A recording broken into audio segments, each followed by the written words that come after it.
স্বাগত আরো একবার। দেখছেন নিউজ 24 সংবাদ।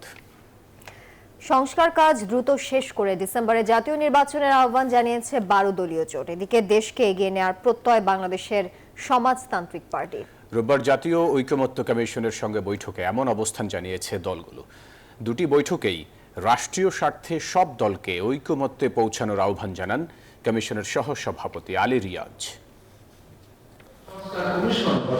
রাজনৈতিক দলগুলোর সঙ্গে ধারাবাহিক বৈঠকের অংশ হিসেবে রোববার সকালে 12 দলীয় জোটের সঙ্গে আলোচনায় বসে জাতীয় ঐকমত্য কমিশন। জাতীয় সংসদ ভবনের এলডি হলে এই বৈঠক হয়।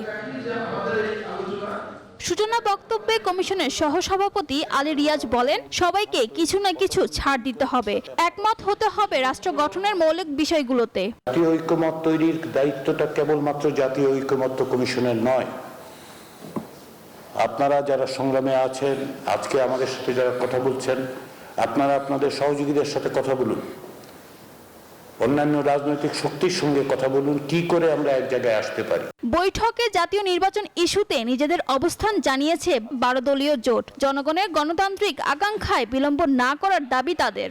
জনগণের নির্বাচিত প্রতিনিধিদের হাতে রাষ্ট্রীয় ক্ষমতা প্রদান করার যে দেশব্যাপী আকাঙ্ক্ষা, সেটা বিলম্বিত হোক, এটা আমরা চাই না। রোববার বিকালে বৈঠক হয় বাংলাদেশের সমাজতান্ত্রিক পার্টি বিএসপির সঙ্গে। সংস্কার কমিশনগুলোর প্রস্তাবনা নিয়ে চলমান আলোচনায় পাশে থাকতে চায় তারা। সংস্কার করার সেই কাজটি আপনারা করছেন, সেই কাজটি এগিয়ে নিয়ে যাচ্ছেন, আমরা আপনাদের পাশে এবং সাথে থেকে। লিখিত মতামত নেয়ার পর গত 20 মার্চ থেকে রাজনৈতিক দলগুলোর সঙ্গে আলোচনা করছে জাতীয় ঐকমত্য কমিশন। এর প্রাথমিক পর্যায়ে শেষ হওয়ার কথা রয়েছে আগামী 15 মে। তৈরি করতে হলে ফারজানা রিয়া, নিউজ 24, ঢাকা।